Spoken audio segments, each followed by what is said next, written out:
Orlando Pride lifted their first ever trophy in club history, winning the NWSL Shield. They did it in splashy fashion, a 2-0 win over Washington Spirit. And Orlando remain unbeaten on the season, 17 wins and 24 straight matches that date back to 2023. With 3 games remaining, the players got to celebrate in a rainy Inter & Co Stadium on Sunday night.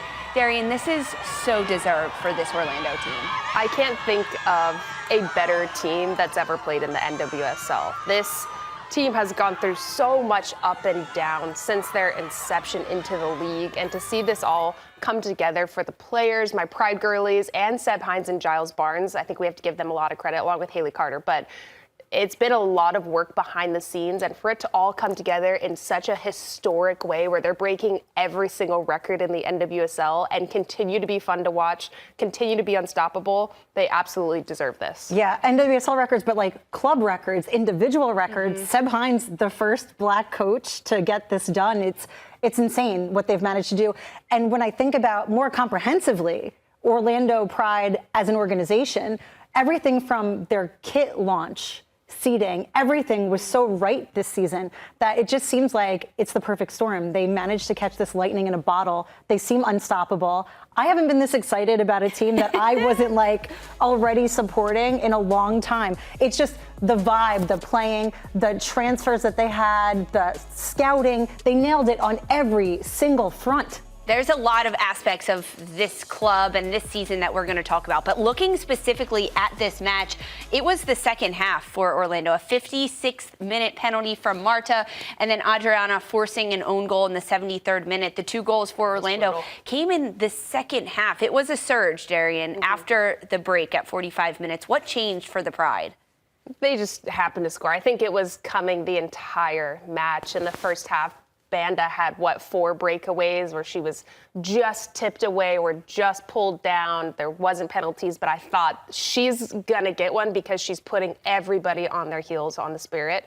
And for that to come from Marta to get the game-winning goal is absolutely legendary. And I think this just goes to show, even the Adriana's goal was brilliant too. Crazy deflection. That sucks for McKeown. Poor McKeown, yeah. Goal's a goal. But this team is so dynamic. Lisa and I were on Morning Footy talking about it, but they don't win in just one way. I think I can make the argument with the Courage in 2018 when we won. It was very singular. It's very transitional. It was very send Lynn and Jess forward, and then everybody tried to crash into the box.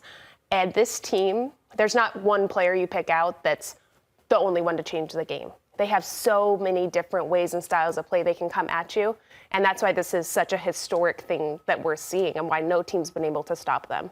Meanwhile, on the other side for Washington Spirit, they were without huge names in this match, Christine. Rodman, Sarr, they're still unavailable. Of course, Kerr Bethune on the SEI, but also without Casey Kruger in this match. Lacey Santos. There is just so much depth that was unavailable for Washington. How much of a factor did that play for Jonah Heraldes? Oh, I think it's massive. I think we've seen them overcome this once before, but not over Orlando. Orlando can hurt you in so many ways, and they're so dominant. They control the play, and they dictate the tempo. You saw Washington get a lot more scrappier this game. Lots of fouls, some uncalled, that just went down. And then, of course, culminating in Andy Sullivan going down, which I hope that she's quite okay, but it does not look good. I haven't heard anything since post-match. But Washington Spirit have a pretty massive task at hand to kind of rebuild as they head into playoffs. Without all of that firepower and barring a miracle for Andy Sullivan, like they're going to be on the back heel for sure, trying to come back. Darian? Kawasi, I'll go.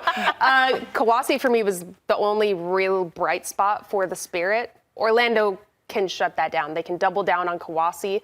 I don't think Orlando respected, obviously, Spirit's offense, but they didn't have to change their game in any way to adapt to them. I think if they had all of those players in, it may have been different. I think Orlando maybe would have been much more defensive, set up a little bit lower.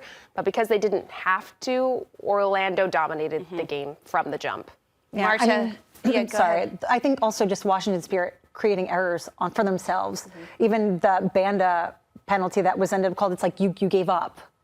It was, the penalty was real rough. Real rough. Butel thought Banda was offside. She clearly wasn't. There was yards of space between her and Banda, and then Mickey Owen has to make a last-ditch tackle just to try to prevent something from happening, and the penalty is drawn, and that's almost what felt like was the breakthrough for Orlando in that moment. For me, that was a pivotal point. Breaking for Washington at that point, because they had been holding on for so long and getting into some tough tackles and drawing hard fouls, but nothing too treacherous coming from it. We see Orlando weather teams down. They're going to keep going at you. We'll keep sending Band along because homegirl doesn't get tired. You're going to get tired. I think that's why Butel put her hand up. They'd been chasing Banda like that so many times, and Banda's not even at full speed. The defense was at full speed, and then we see mistakes like the penalty, like the hand being raised for offside, but Orlando can just wear you out. Yeah. They have too many players that it's like, okay, push them left, okay, I can go left. Push them right, okay, I can go right. There's no real negating them, and then you end up just it's exhausting yourself, really? Well, they did it in the end. Orlando Pride lift the NWSL Shield, and Marta, captain, Brazilian legend, said that, quote, "I've waited so long for this moment, and so long she's waited. It is so well deserved." And when you think about just 1 year ago, this Orlando Pride team, 10 wins, 31 points through 22 games, and they missed out on the postseason just barely because of all the draws they accumulated. Now in 2024, 17 wins, 23 games undefeated, and 57 points on the season. All with 3 games still remaining in the NWSL. With the same coach, Darian, the same core players, essentially. What's different about this 2024 Orlando group? They have that belief that no one can stop them. I watched the post-game press conference with Kylie Strom and Marta, and they were just so complimentary of this team and just so had this quiet, very calm confidence about their play. And even when they said, when we've gone down in games against Kansas City, we knew we were going to come back. When we went down a player, we knew we were going to come back. It didn't matter.